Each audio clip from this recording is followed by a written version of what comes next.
नमस्कार दोस्तों, जय हिंद, जय भारत। आपका दोस्त फिर से एक बार हाजिर है एक नई विचारधारा और एक नए विषय के साथ। और जिस विषय वस्तु पर हम चर्चा करेंगे, जिस पे हम मंथन करेंगे और जिसके बारे में हम आपको बताने जा रहे हैं, वो है पितरपक्ष। समाज में एक ऐसी भ्रांति होता है कि पितरपक्ष में आप दान करो, ये लोगों को खाना खिलाओ, ब्राह्मणों को भोजन कराओ, ब्राह्मणों को दान दो। तो इन तमाम मुद्दों पर और इन तमाम चीज़ों पर हम आपके सामने अपना विचार रखेंगे और उन पर एक मंथन करेंगे, एक शोध करेंगे कि क्या ये सही है या गलत है। अब सही क्या है, गलत क्या है, इन्हीं चीज़ों को जानने का हम प्रयास करेंगे कि समाज में जो भ्रांति है कि पितर पक्ष में आप अन्न का दान करें, वस्त्र का दान करें, भूखों को भोजन कराएं, गरीबों को दान करें, लेकिन जब माँ बाप जिंदे होते हैं, माँ बाप जब जिंदे होते हैं तो आप उनका सेवा नहीं कर पाते हैं। माँ बाप जब जिंदे होते हैं तो आप सही से उनको भोजन नहीं देते हैं। और जब माँ पिताजी गुजर जाते हैं, जब वो इस धरती से चले जाते हैं, तब क्या करते हैं आप उनके लिए 4 गांव, 5 गांव, 7 गांव को भोज करते हैं। रिश्ते, नातेदार, गांव, समाज सबको आप आमंत्रित करते हैं और उन्हें उनके मृत भोज खिलाते हैं।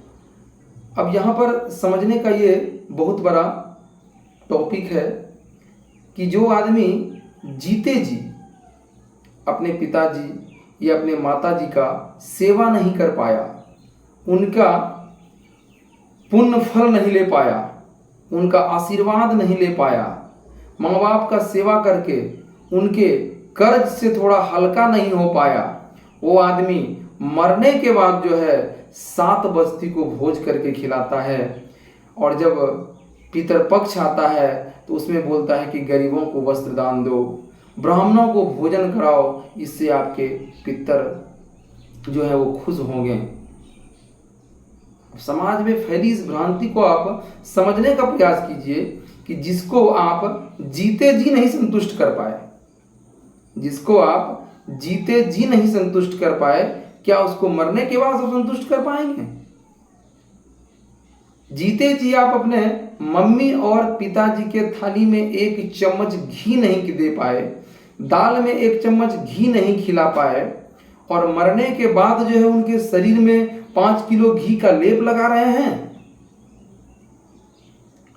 तो इन्हीं भ्रांतियों से हम जो है बचने का प्रयास करेंगे। और आज की जो युवा वर्ग हैं, जो नई पीढ़ी है, उनमें अक्सर ये देखा जाता है कि लोग एक छोटे परिवार में एकत्रित होकर रहना ज़्यादा पसंद करता है। एक चीज़ मैं आपको ये गौर करवाऊंगा, एक तरफ होता है हमारा एक हिंदू समाज और एक तरफ होता है हमारा मुस्लिम समाज, लेकिन हिंदू समाज से कहीं बेहतर वो मुस्लिम समाज होता है।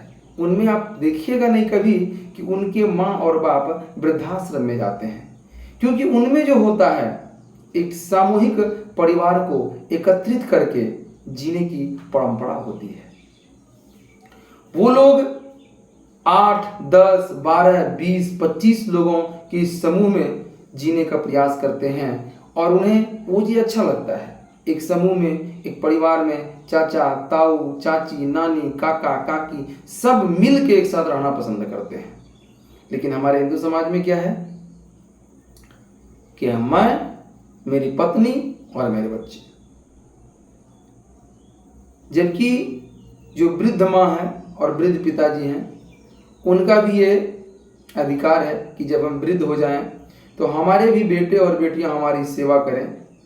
हमने जिंदगी भर कमा के जिन बाल बच्चों के पालन पोषण में अपनी सारी जिंदगी लगा दी, अपनी सारी जवानी खर्च कर दी, और जब वही बच्चे वृद्धावस्था में एक वृद्ध माँ और एक वृद्ध पिताजी को छोड़ देते हैं, तो कैसा गुजरता होगा उनके दिन पे, क्या बीतता होगा उन वृद्ध माँ और वृद्ध बाप पे।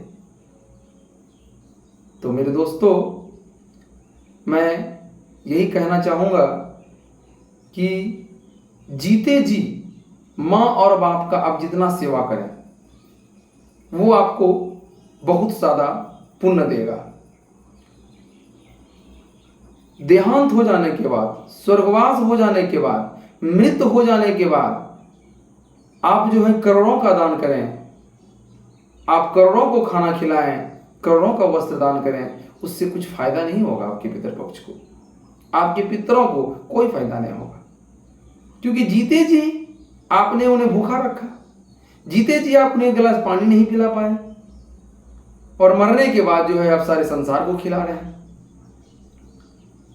तो आप तमाम लोगों से मेरा ये गुजारिश है, तमाम लोगों से मेरा ये आज्ञा है, तमाम लोगों से मेरा ये प्रार्थना है कि जो आपके वृद्ध माँ और पिताजी हैं उनका भरपूर सेवा करें, जितना हो सके उतना सेवा करें, अपने माँ और पिताजी के ऋण से मुक्त होने का प्रयास करें, ताकि आपके भी बाल बच्चे जब ये चीज देखें तो सीखें कि हमारे पिताजी अपने पिताजी का सेवा किया करते थे। जब वो इस चीज को देखेंगे, सुनेंगे, तभी उस चीज को फॉलो करेंगे। तो हमें इन चीजों पर बहुत ही गहरे से सोचना पड़ेगा कि जितना हो सके हम जीते जी उनका सेवा करें। मृत हो जाने के बाद कौन देख रहा है? आप एक अच्छा सा पकवान बना लेते हो पितरपक्ष में, और कौवा को बुला के आप जो है उन्हें भोजन कराते हो कि ये हमारे पितर हैं, इनको भोजन कराया जाए। जीते जी बैठे रहेंगे तो आप उन्हें सही से जो है दाल चावल सब्जी बना के नहीं खिलाएंगे। अगर रोटी दिन में बना लिए तो शाम को बोलेंगे रोटी नहीं बनेगा, रात की ही रोटी खा लेगा तो क्या होगा, या रात की रोटी सुबह खा लेगा तो क्या दिक्कत होगा, या दिन की रोटी रात में खा लेगा तो क्या दिक्कत होगा। तो इन चीज़ों को हमें बेहद ही गंभीरता से लेना चाहिए और हमें समझने का प्रयास करना चाहिए, क्योंकि माँ बाप एक ऐसा धन है जो एक बार चला जाता है तो दोबारा वो आता नहीं है। तो आज के युवा पीढ़ी से, नए वर्ग से मेरा ये आग्रह है, मेरा ये प्रार्थना है कि आप हर चीज़ करें, अपने शौक को पूरा करें। आपकी बीवी हैं, बच्चे हैं, आप हो, आपकी भी जिंदगी है, लेकिन उस जन्मदाता और जन्मदात्री को आप परेशान ना करें, क्योंकि एक माँ कितने कष्टों को सह के एक बच्चे को जन्म देता है, कितने पीड़ा को सह के एक बच्चों को जन्म देता है, ये शायद आपको मालूम होना चाहिए। एक पिता अपने ख्वाहिश को मार के, अपने इच्छाओं को मार के अपने बच्चों के भविष्य के लिए हर वो काम करता है। एक पिता के पास अगर पैसा नहीं हो फिर भी अगर बच्चे मांग ले कि पापा हमें ये चाहिए, पापा हमें वो चाहिए, बोलेगा ठीक है बच्चे मिल जाएगा। कहीं से कर्ज लेके, कहीं से उधार लेके, कुछ ना कुछ व्यवस्था करके वो आपकी इच्छाओं को जरूर पूरा करता है।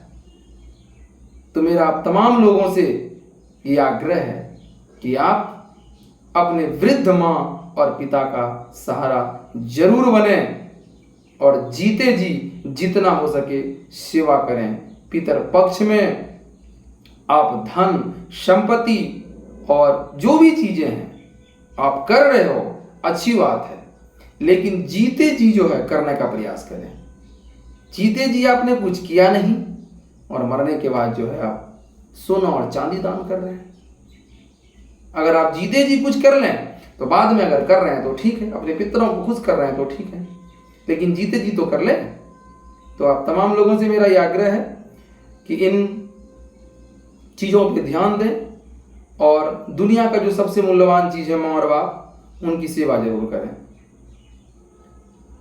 तो इस तरह के और कई सारी वीडियो जो है आप देखने के लिए हमारे चैनल को सब्सक्राइब करें, लाइक करें और बेल आइकन का घंटा जरूर दबाएं अगर हमारा वीडियो आपको पसंद आता है।